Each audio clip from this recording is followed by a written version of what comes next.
Falando de amor e sexo. É isso mesmo, sobre relacionamento. Você nem se apresenta. Você nem fala, começou! Você quer começar?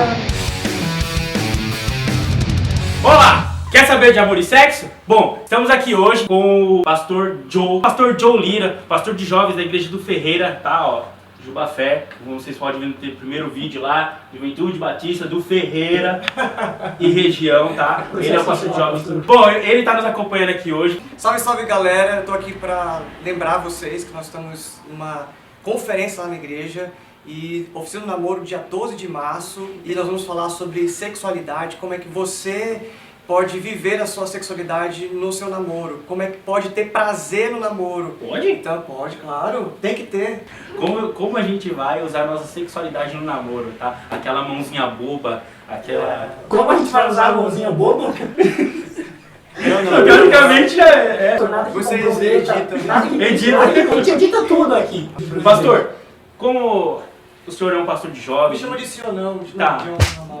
Você, pastor. Ó, eu tenho uma pergunta aqui, pastor, que na verdade foi de uma jovem nossa. Em Números 23:19 fala: Deus não é homem para que minta e nem filho do homem para que se arrependa. Mas em Êxodo 32:14 fala: Então o Senhor se arrependeu do mal que dissera que havia fazer ao seu povo. Aí ela perguntou assim: se Deus não é filho do homem para que se arrependa, por que na Bíblia diz que ele se arrependeu do mal que queria fazer? Então isso é muito legal, porque o homem tem impressões sobre Deus. Então quando ali acontece algumas situações, a gente usa da experiência humana para dizer: se Deus disse que ia fazer uma coisa e não fez, então ele se arrependeu. Na verdade, o plano de Deus sempre foi esse. Não fazer, no caso. Não fazer, de dizer: ó, eu tenho para vocês dois caminhos, dois futuros para vocês. Se isso for assim, vai dar nisso, se isso for diferente, vai dar naquilo outro. Então, quando o homem olha para Deus, quando o homem, ele empresta, ele empresta alguns dos sentimentos humanos e diz: Deus se arrependeu, né? Quando diz lá que o sol parou, Sim. a gente sabe que o sol não fica girando, é a terra que gira. Então, se alguma coisa parou, foi a terra. Mas do ponto de vista humano, parece que o sol que parou. Então, ao olhar para Deus, a gente faz a mesma coisa, a gente empresta sentimentos, a gente diz assim: Deus pôs a mão dele em mim, né? Deus coloca a tua mão de poder sobre essa situação. Mão, né? Tá na mão, mão de Deus.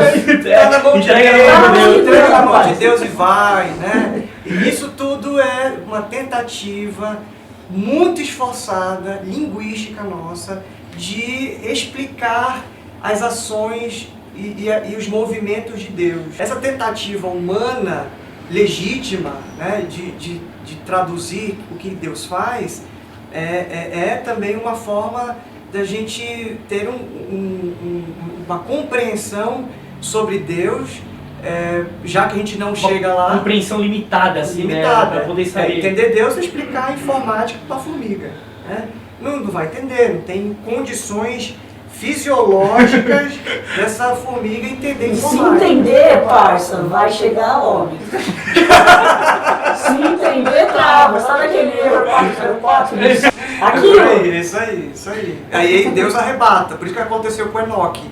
É mais ou menos isso que acontece. Se a gente entende Deus, a gente é arrebatado, né? Tá vendo? E essa é uma Interessante. coisa: Deus se arrependeu? Não, Deus, ele não é homem para que se arrependa, né? Então essas palavras não são palavras contraditórias, mas são complementares.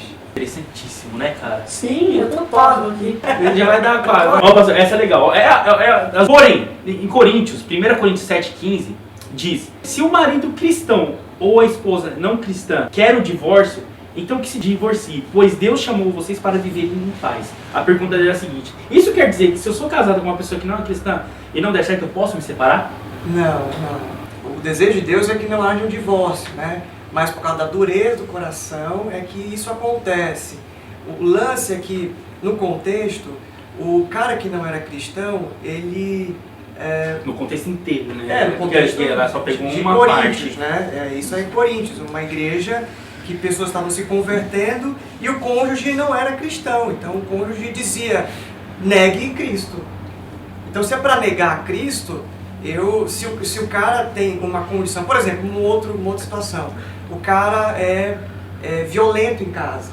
Ele bebe, Você usou esse exemplo agora, Sim, cara, eu agora falei, pouco. falei disso. ele enche a cara e chega em casa, quebra tudo, Enfia. bate. Aconteceu isso lá na igreja, uma moça me ligou, uma senhora, né, jovem senhora me ligou de madrugada. Olha, pastor, meu marido chegou bêbado em casa, ligou o gás, deixou vazar o gás e disse que vai tocar fogo na nossa casa com nossos filhos. O que eu faço? Então eu não vou dizer assim, ora, eu vou dizer, chama a polícia. Óbvio. Isso aí é caso grave. Então, como é que eu consigo conviver com um cara que tem essa condição? Ou o cara é um psicopata, ou um cara é um louco, ou o cara é um imoral, um pedófilo dentro da minha casa. Então, por causa da dureza do coração, por causa da situação em si, né? Cada situação é uma situação, não posso generalizar, porque senão vai ficar Vai ficar muito muito simples. todo Todo mundo, assim. o cara errou com você, então desiste. Desiste, é melhor desistir, a Bíblia diz mesmo que pode separar.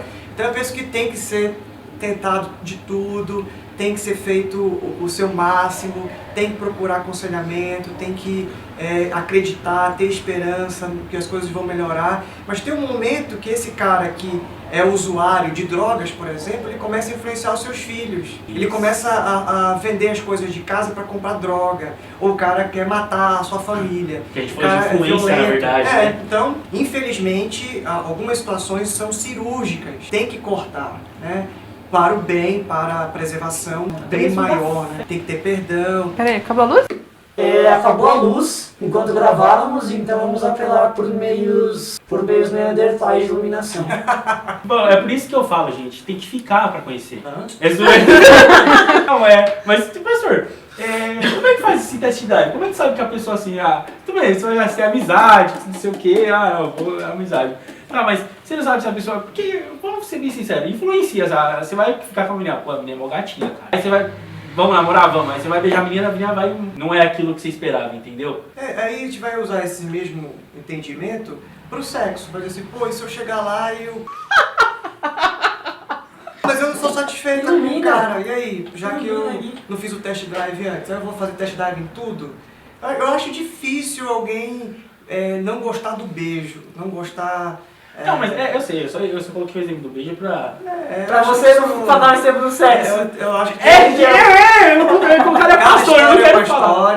Mas eu penso que tem que conhecer, caminhar junto. Namorar, começar... E aí, se é recíproco, se os amigos, se a família apoia, aí eu começo esse relacionamento. E aí, no relacionamento, eu vejo e sinto algumas coisas que eu não estava sentindo antes. E aí eu decido continuar ou terminar, né? O namoro é uma coisa que a gente criou, né? A gente que é do Ocidente, isso que eu ia falar. a gente criou como uma prévia do noivado, que já é uma prévia do casamento. Então, né? se A gente ficar fica uma prévia do namoro. né? Deve ter algumas outras coisas que também são prévia do ficar. Que deve ser... Tipo aquele oi no Face. Ou curtir a foto no Instagram. Como já tá nesse ritmo de amor e sexo... Masturbação. Não, nem falar isso, velho. Boa pergunta, eu fiquei me restringindo, eu fiquei assim, ó. Mas no namoro, amor e sexo, eu ouvi um pouco disso E muito mais, cositas mais. Muito mais. Eu vou lá e falei assim, tem uma amiga minha que perguntou. Eu tenho um amigo. Eu tenho um amigo. Eu vou namoro, gente. Então, pastor, muito obrigado de verdade pela sua participação. Foi legal. Vale a pena por favor, falar de novo, gente. né? Isso. Dia 12 de março, às 17 horas até às 22 horas, falando sobre amor e sexo lá em Ferreira, com o pastor Everton Svensson, lá da Igreja Batista Memorial de São Paulo. Vai ser muito bom. Se você faltar, você vai perder uma grande festa e uma grande conferência. Então aí, gente, não percam lá no Ferreira, tá? Vai ser uma bênção. Vai ser o geralzão do que a gente falou muito aqui. Que mais, cara? Aqui foi o mínimo. Aqui foi... Amostra grátis. Beijo no coração e fique com Deus, hein? Uma conferência chamada Oficina do Namoro, que isso... Esse cara... Esse cara do novo de novo, ele tá perseguindo a gente, cara.